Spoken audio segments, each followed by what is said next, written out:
नमस्कार दोस्तों, स्वागत है आपका आपके अपने ही यूट्यूब चैनल लक्ष्य क्लासेस पर।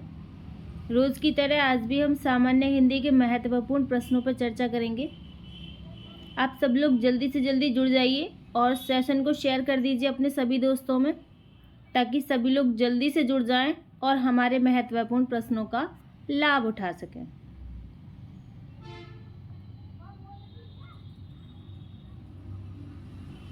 चलिए सब लोग जल्दी से शेयर कर दीजिए एक बार, फिर हम प्रश्न पर चलते हैं। चलिए विचार पढ़ लेते हैं, इतना आप शेयर करके आइए जल्दी से। अब पढ़ाई पे ध्यान दे लो भाई। विचार है आज का, जो रातों को कोशिश में गवा देते हैं वही सपनों की चिंगारी को और हवा देते हैं। जो लोग रातों को कोशिश करने में गवाते हैं ना, वही लोग अपने सपनों को मंजिल तक पहुंचाते हैं। और जो लोग रातों को सोने में गवा देते हैं वो लोग सोते ही रह जाते हैं, उनके कोई सपने पूरे नहीं होते हैं। जो कोशिश करेगा वही मंजिल तक पहुंचेगा, जो कोशिश नहीं करेगा वो नीचे ही रह जाएगा।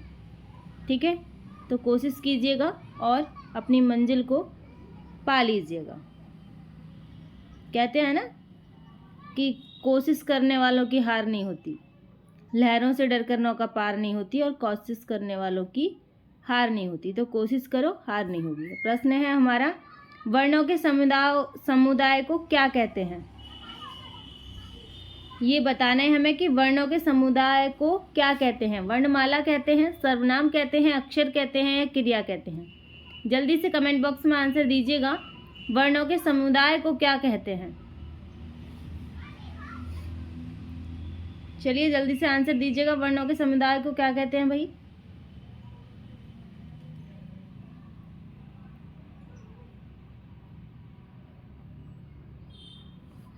चलो आंसर ले लेते हैं, क्या होगा।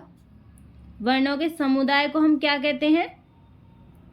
क्रिया तो कहते नहीं है, अक्षर भी नहीं कहते, सर्वनाम भी नहीं कहते, तो ऑप्शन बचा वर्णमाला। तो वर्णमाला कहते हैं वर्णों के समुदाय को। ठीक है, चलते हैं अगले प्रश्न पर। बहुत ही आसान प्रश्न था, सोचने की जरूरत ही नहीं थी। प्रश्न है हमारा, निम्न में दीर्घ स्वर है, दीर्घ स्वर इसमें कौन सा है ये आपको बताना है। 4 ऑप्शन दिए हुए हैं, इनमें से आपको बस ये बताना है कि दीर्घ स्वर कौन सा है। ठीक है, जल्दी से कमेंट बॉक्स में आंसर दीजिएगा, इनमें से दीर्घ स्वर कौन सा है। अच्छा प्रश्न है ये, और ऐसे प्रश्न तो एग्जाम में पूछे भी जाते हैं काफ़ी अच्छी मात्रा में, तो जल्दी से आंसर दीजिएगा। चलिए भाई आंसर ले लेते हैं, क्या होगा। ऑप्शन हमारा बी सही होगा। आपने बचपन में पढ़ा होगा, ई पे ईंख वाली जो होती है ये क्या होती है? दीर्घ स्वर होती है। ठीक है,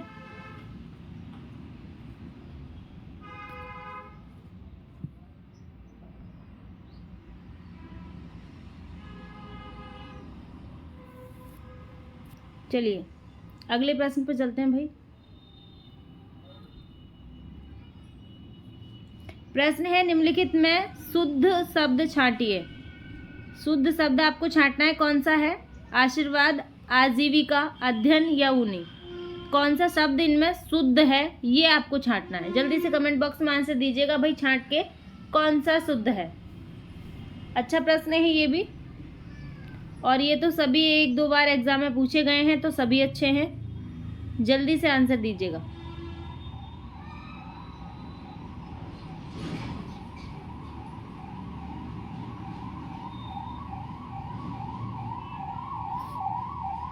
चलिए आंसर ले लेते हैं, क्या होगा।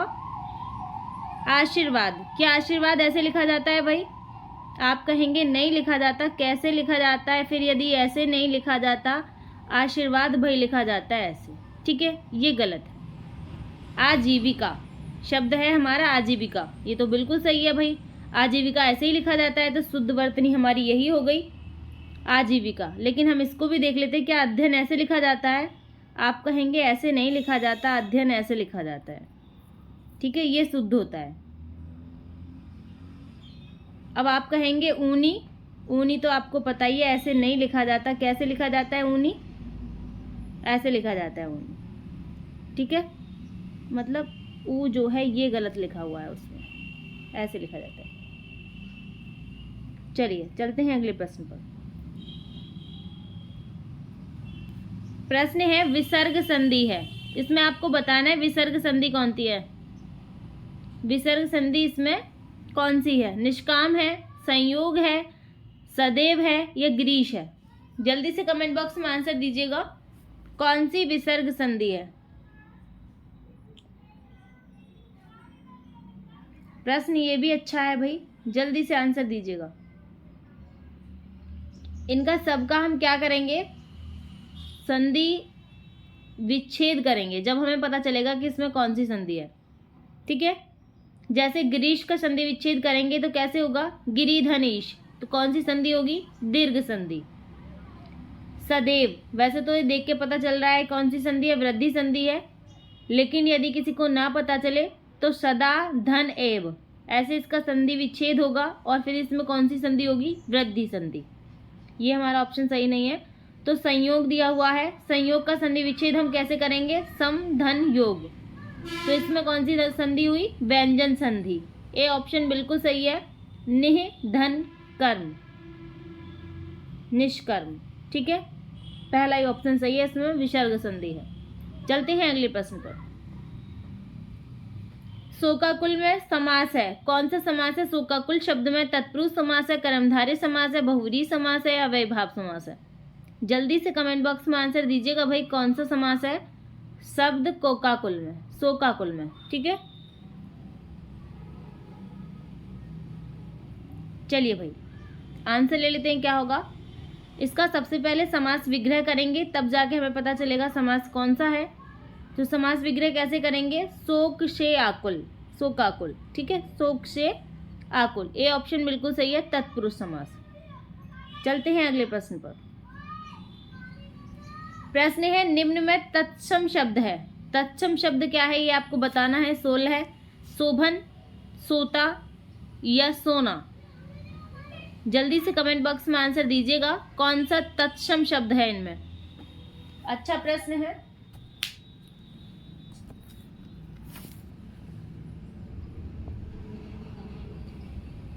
थोड़ा ध्यान से देखेंगे तभी हो जाएगा। चलिए आंसर ले लेते हैं, क्या होगा? सोना। क्या सोना तत्सम शब्द है? नहीं। कैसा है इसका तत्सम? तो स्वर्ण होता है, ये तो तद्भव शब्द है। क्या सोता तत्सम शब्द है? नहीं, स्त्रोत होता है इसका तत्सम, ठीक है। शोभन, यही ऑप्शन हमारा सही है, बी।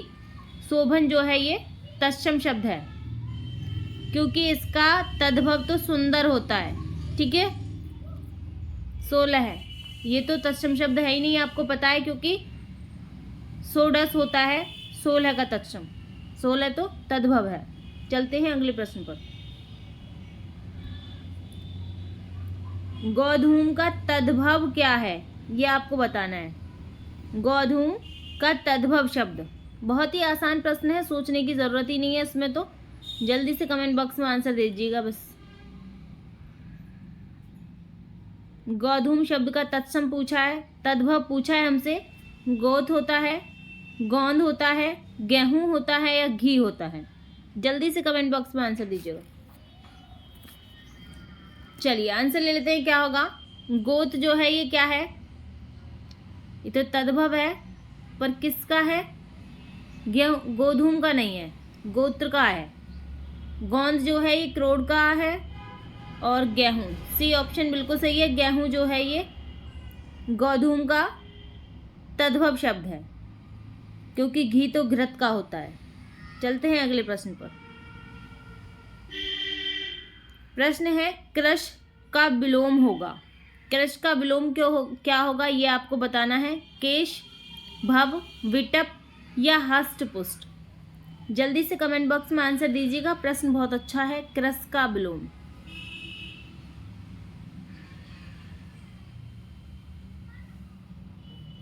कृश शब्द का विलोम पूछा है भाई हमसे। बहुत से लोग विलोम की जगह पे समानार्थी लगाते हैं। समानार्थी नहीं, समानार्थी अलग होता है और विलोम अलग होता है। ठीक है, तो आंसर लेंगे अब हम। क्या होगा? क्रस का मतलब देख लेंगे क्या होगा पहले। क्रस का मतलब होता है दुबला पतला या कमजोर भी कह सकते हैं। क्रस कहते हैं दुबले पतले या कमजोर को। डी ऑप्शन बिल्कुल सही है, हष्ट पुष्ट। उसका विलोम हो गया हष्ट पुष्ट जब दुबला पतला कमजोर है तो। ठीक है, चलते हैं अगले प्रश्न पर। प्रश्न है बिजली का पर्याय है। बिजली का पर्याय क्या है ये आपको कमेंट बॉक्स में बताना है। जल्दी से आंसर दीजिएगा। सरवरी, तन्या, रमणी या दामिनी। जल्दी से आंसर दीजिएगा। अच्छा प्रश्न है और ये मैंने करवा भी दिया है पहले, तो आपको और भी आसान लगना चाहिए।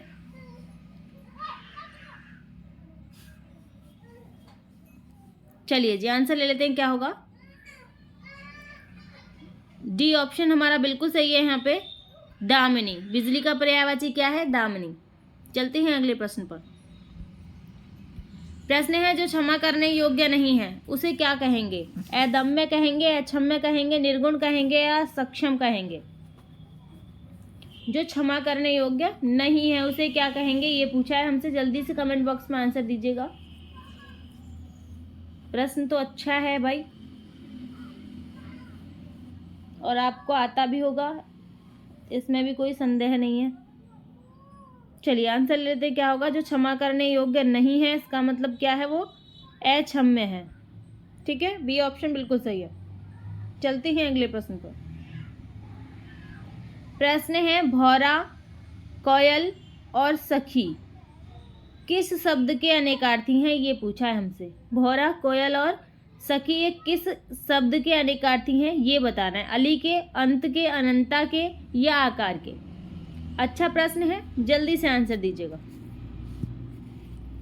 कौन सा शब्द ऐसा है एक ही शब्द के तीनों अनेकार्थी हैं?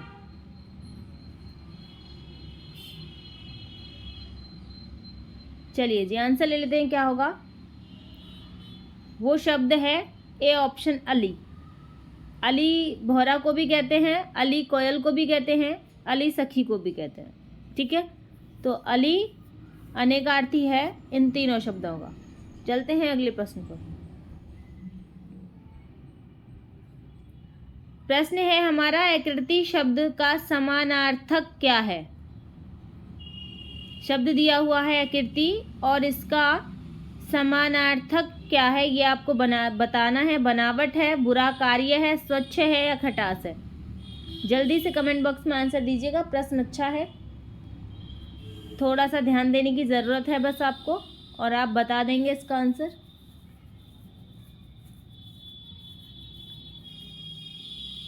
चलिए जी, आंसर ले लेते हैं। क्या होगा? बनावट की ओर मत जाइए क्योंकि शब्द आकृति है, आकृति नहीं है। यदि आकृति होता तो बनावट सही होता, लेकिन यहाँ देखना है आपको कि आकृति नहीं है, आकृति है। आकृति का मतलब क्या होता है? बुरा कार्य, आकृति। ठीक है, चलते हैं अगले प्रश्न पर। प्रश्न है चौकड़ी भूल जाना मुहावरे का अर्थ है। क्या अर्थ है चौकड़ी भूल जाने का? राह न सूझना, बराबर बात बदलना, पीछा छुड़ाना या ठाडस बंधना? जल्दी से कमेंट बॉक्स में आंसर दीजिएगा भाई।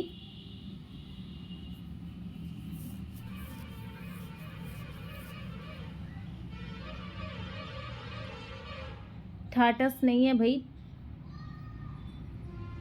शब्द ये है। ठीक है, पर जो भी है आप समझ गए होंगे। चौकड़ी भूल जाना बताना है फिलहाल आपको। कौन सा ऑप्शन है? ए ऑप्शन बिल्कुल सही है। ठीक है, राह न सूझना, चौकड़ी भूल जाना।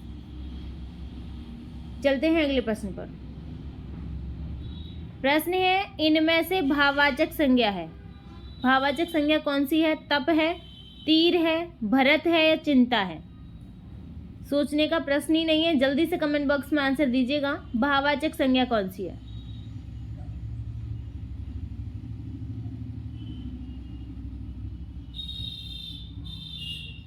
चलिए आंसर लेते हैं। क्या होगा?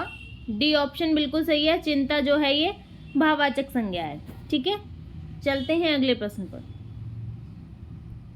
प्रश्न है, निम्नलिखित में से कौन सा शब्द स्त्रीलिंग है? स्त्रीलिंग शब्द हमें बताना है। सौभाग्य, सुंदरता, काव्य या चंद्र। कौन सा शब्द ऐसा है जो स्त्रीलिंग है, ये आपको बताना है। जल्दी से कमेंट बॉक्स में आंसर दीजिएगा भाई। अच्छा प्रश्न है ये भी।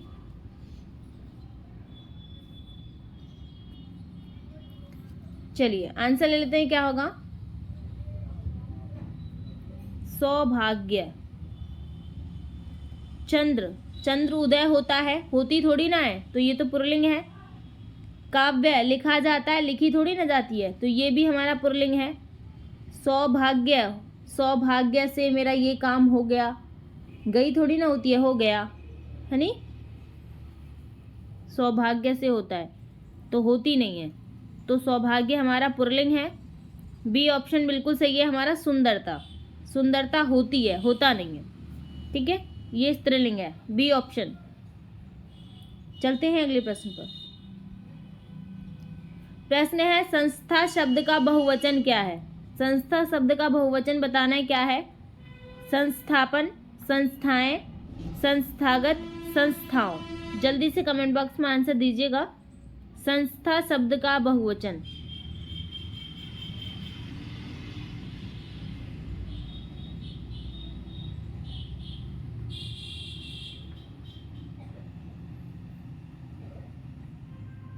जल्दी से आंसर दीजिएगा भाई। अच्छा प्रश्न है। चलिए आंसर ले लेते हैं। संस्थापन नहीं होगा, संस्थागत नहीं होगा, संस्थाओं नहीं होगा, बी ऑप्शन बिल्कुल सही है, संस्थाएं। लेकिन यहाँ एक ही मात्रा की जगह पे आपको चंद्र बिंदु लगा हुआ मिले तो भी बिल्कुल सही है, ठीक है, चंद्र बिंदु ज़्यादा सही है, संस्थाएं, ठीक है, बी ऑप्शन सही है। चलते हैं अगले प्रश्न पर। यहाँ पे आप चंद्र बिंदु कर लेंगे, थोड़ी टाइपिंग मिस्टेक हो गई है, ठीक है। चलिए चलते हैं अगले प्रश्न पर।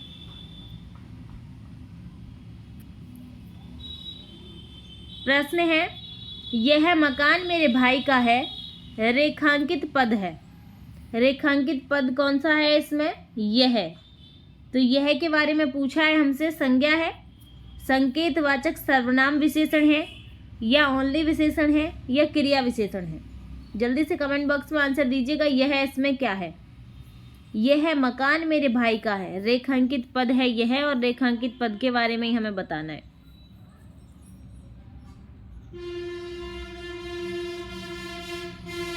चलिए आंसर ले लेते हैं, क्या होगा? यह मकान, कौन सा मकान? यह मकान। संकेत हो रहा है, सर्वनाम भी है यह, और विशेषण भी है, मकान की विशेषता भी बता रहा है एक तरह से, यह मकान। तो बी ऑप्शन हमारा सही है। यह मकान मेरे भाई का है, मतलब यह संकेतवाचक है, सर्वनाम है और विशेषण है। संकेतवाचक, सर्वनाम, विशेषण, ठीक है। चलते हैं अगले प्रश्न पर। प्रश्न है, वह पहुंचा ही होगा, वाक्य में क्रिया का काल होगा। वह पहुंचा ही होगा, यह वाक्य है, और इसमें हमें क्रिया का काल बताना है, कौन सा होगा? भविष्य काल होगा, हेतु हेतु मध्य भूतकाल होगा, या वर्तमान काल होगा, या आसन्न भूतकाल होगा। जल्दी से कमेंट बॉक्स में आंसर दीजिएगा। अच्छा प्रश्न है।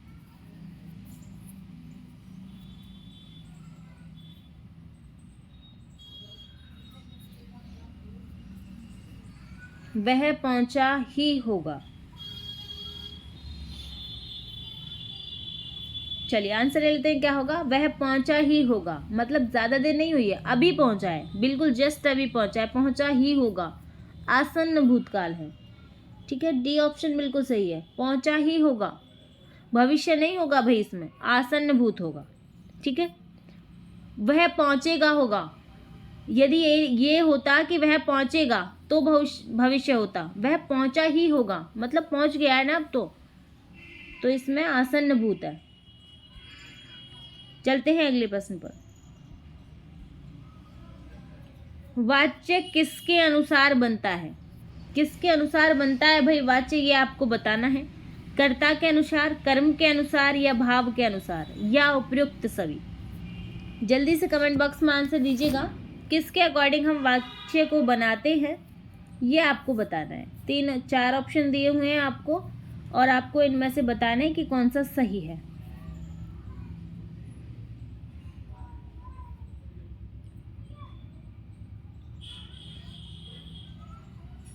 चलिए आंसर ले लेते हैं। क्या होगा? वाच्य जो बनता है वो कर्ता के बिना भी नहीं बनता, कर्म के बिना भी नहीं बनता, भाव मतलब सब चीज़ों की आवश्यकता है उसमें, तो उपयुक्त सभी बिल्कुल सही है। ठीक है, किससे बनता है वाच्य? कर्ता से भी, कर्म से भी और भाव से भी। चलते हैं अगले प्रश्न पर।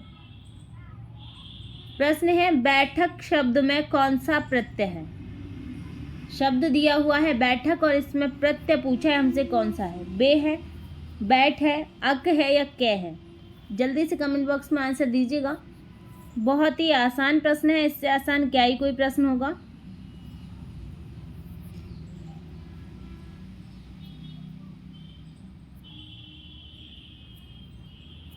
चलिए भाई आंसर ले लेते हैं। क्या होगा? आंसर होगा डी।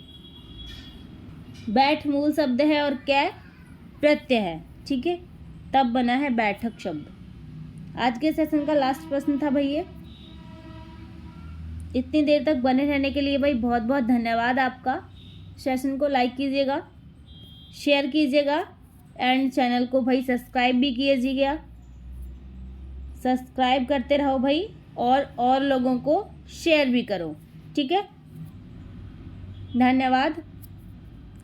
बर्थडे विशेस के लिए भी तहे दिल से धन्यवाद।